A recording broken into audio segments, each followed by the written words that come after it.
I think for anybody that has not been on the calls in the original form, this is the strategy that I've always found works to get people to understand the marketing journey. To me, everything that you do from a marketing point of view can be slotted into one of these 5 areas.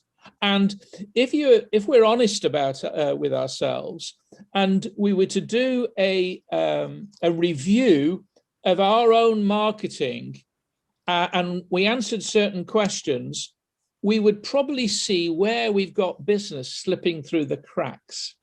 And so it's not rocket science. If you can plug a few of these holes in the leaky bucket, then by definition, you can increase your business. You will increase your business. So we've talked a lot so far this year about the audience, getting in front of the right audience who have got the potential to buy your product and service. But it's about narrowing down and niching that, because you want to identify people who are experiencing challenges that your product and service could help resolve. The second part of the equation, so the first question has got to be, are you getting in front of the right audience, and how are you doing that? What are you saying to get them to lean in? And Nick gave us a very good session last week about how to get people to lean in. Once they lead in, and we're going to be talking today about engaging, it's about that conversation that you have, either on a one-to-one basis or an ongoing basis, about the way in which you stay in touch. 87% of all sales take place after the 7th touch, and yet many people, by the way they do things, they don't seem to recognize that. They'll think that somebody is not bought right now, so they'll lose patience. They'll not see the value in staying in touch. Somebody says no, so we think that's no forever, when in fact it isn't. It's all a question of timing.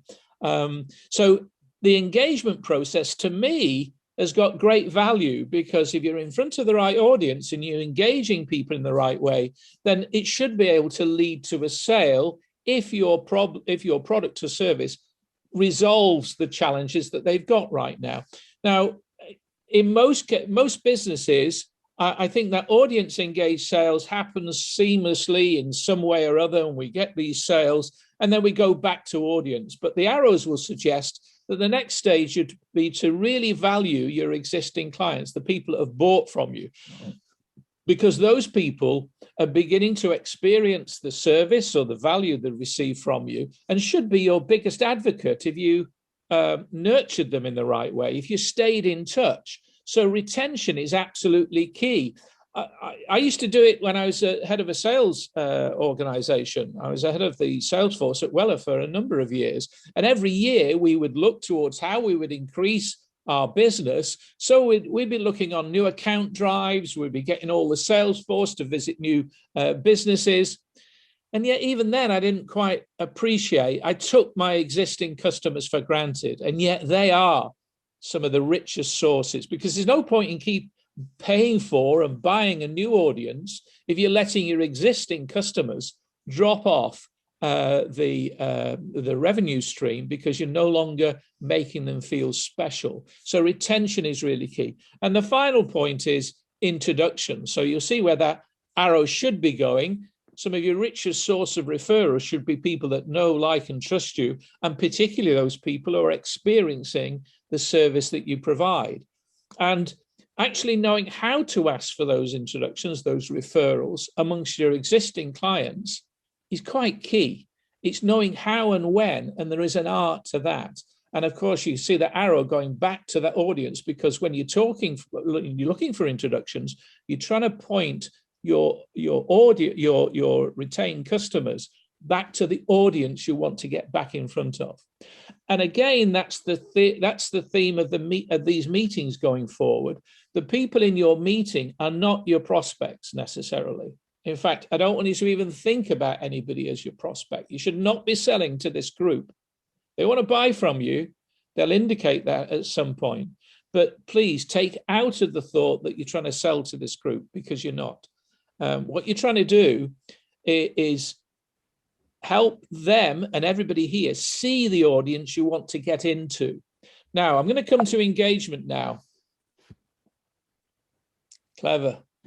And so it's the engagement that should be leading to sales themselves. Let's have a look at that. Right now, your engagement is stopping you with your clients. The way you engage could be stopping you from them seeing the future. And the reason why I've got the word now and future is whenever we're dealing with any clients at all, we should be thinking, where is the person now and where do they want to get to in the future and how can I help them? Because most people buy things because they want to change their circumstances. Chris has talked about the way in which he's helping companies with their staff members. So there's two audiences here. He's managed to be able to sell them the idea that what they have now is a team of people that are disconnected that could have an impact on the productivity. And what he's trying to do is to paint a picture, inspire them to see a more healthy future. And that is, again, what that sales process is.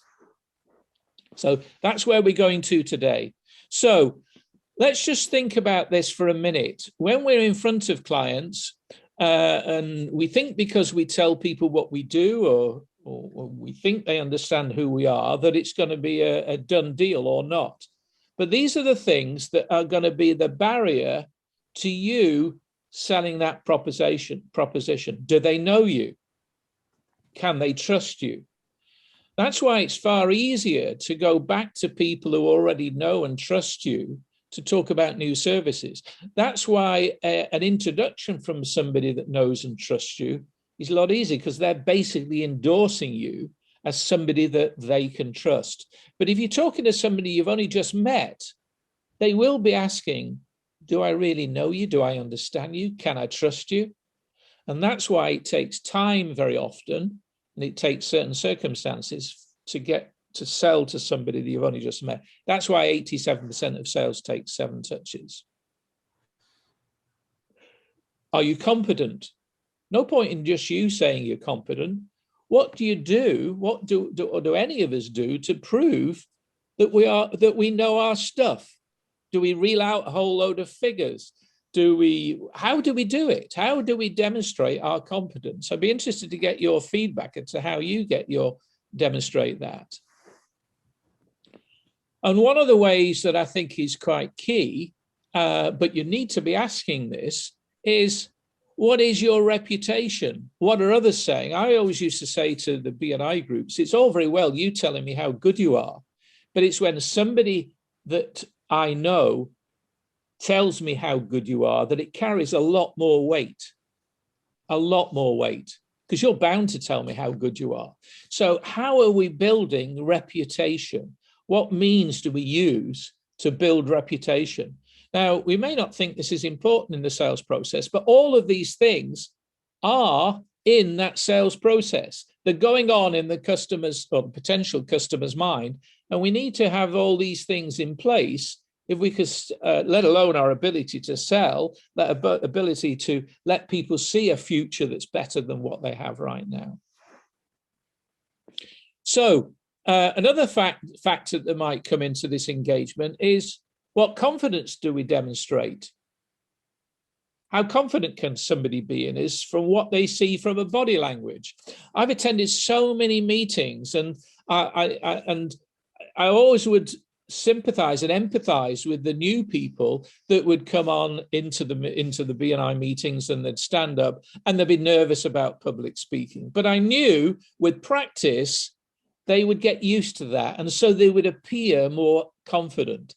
When you got them to talk about their own business, I was always amazed that some people would lack enthusiasm for their own business. They wouldn't show that excitement for what they were doing or the service they were delivering. And subliminally, you begin to wonder whether this is somebody that you really want to deal with. And I guess the same is with Zoom meetings, because it is a strange environment for a number of people.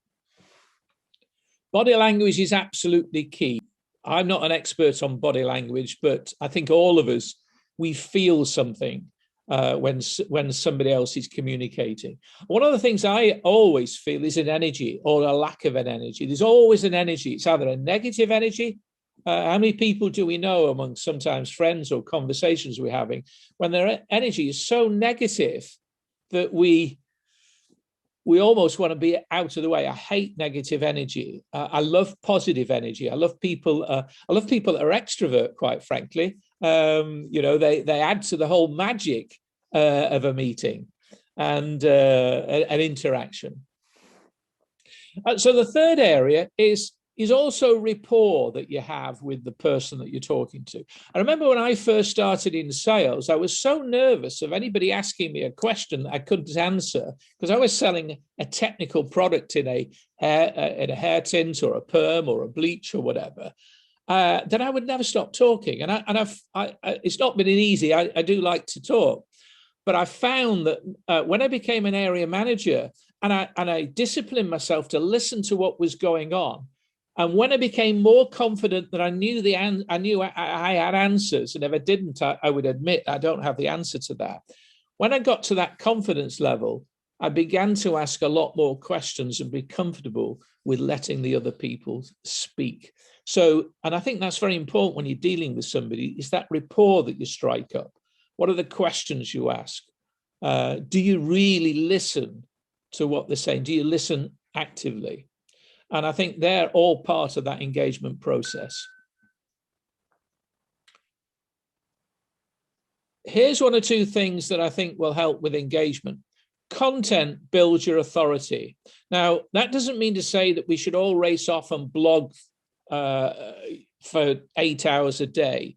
But if we do get a lot of the information about people from the social media that we're engaged in. It's a way in which somebody adds to the conversation. I personally believe that the majority of content should come from original content. Now, whether that's a video, whether that's some original words, whether that's your opinion, it far more contributes to your reputation when it's from you rather than constantly sharing stuff. Now, that's not to say that sharing stuff isn't important. I think if you're sharing something that is applicable to your audience and it's helpful, I think it should be shared. But I think it should always be accompanied by an opinion or whatever. So I tend to have a mixture of the two, but I do like original content because we get to see and hear or read about the real you and who you are. Some people are not confident about that to begin with, because they think, well, maybe who's interested in my opinion? Believe me, your future customers are interested in your opinion. They're also interested in any testimonials or reviews. And I think we don't use those anywhere near enough, because testimonials or reviews are what other people are saying about you. And we shouldn't be shy about sharing those things. And referrals and introductions are so valuable in the marketing journey. They're so valuable in helping you build your network and get you in front of people that you need to be in front of. And we're going to be doing a lot more of that here on Marketing Crew, teaching you ways to get more referrals, ways to get qualified introductions, and how you can do those with a little bit of forethought and contribution. So I'm going to go from audience to stories, and this is where I'm going to end up, and then I'm going to finish. Last week, Mark raised a point before he had to dash off. He raised a point with Nick, who was talking about the visual representation, showing people, and I think he was quite right, getting people to lean in and then to see what the future could be like.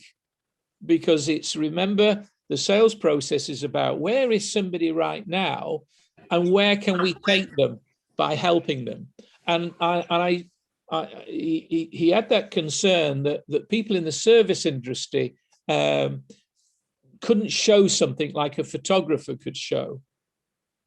I did email him separately and said the biggest way of doing things is stories. You see, stories And we all need to be including and thinking about more stories. And the next few meetings, we're going to be teasing out of everybody more stories. And the reason is everybody loves to listen to stories. We've been taught to listen and lean in to stories since your mum and dad read you a nursery rhyme or read you a bedtime story. They are fascinating. We've loved stories since television, since radio started. I've just seen a great film with Tom Hanks in called News of the World, and he was paid to go around the Midwest to read the news, because a lot of the frontiers people and the people out in America at that time couldn't read, or they didn't have access to what was happening in the wider world. So he would come along and he would go into an area and he would read stories to people, and then they'd pay to go in to do that. Cinemas did the same. We watch Netflix and we watch Amazon Prime, and we watch television for the stories and where they take us and how they make us emotionally feel. And as we progress on this journey, we'll see that the stories in marketing are absolutely key.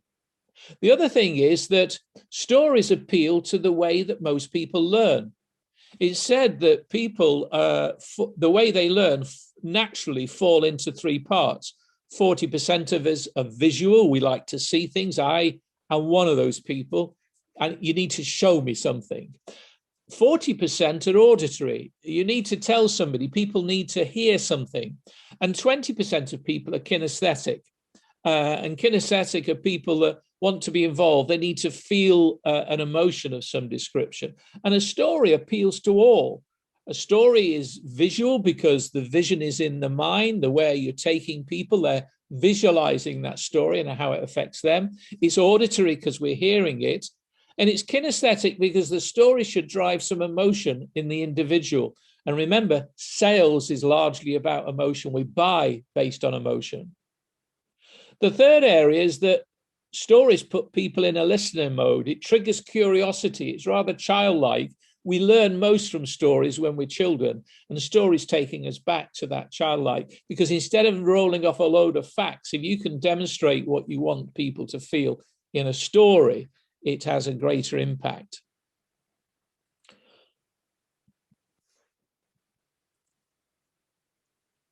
Stories are contagious. They spread like wildfire. Just think about gossip, how people tell stories about somebody, and some of those stories are made up.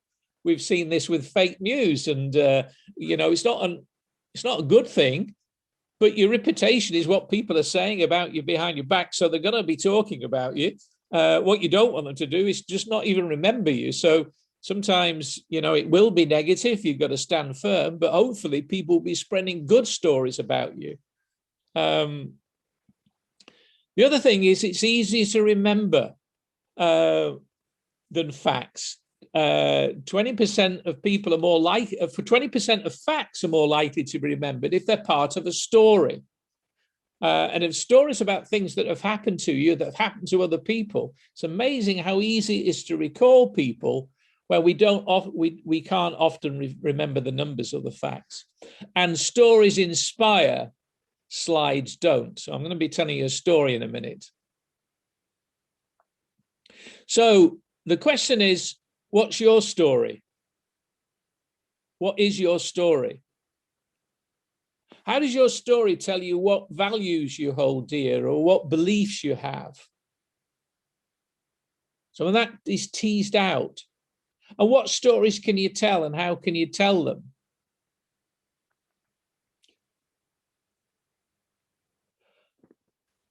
I put this presentation together, and then I looked up the word stories, and this came up, social media stories, and I was quite shocked.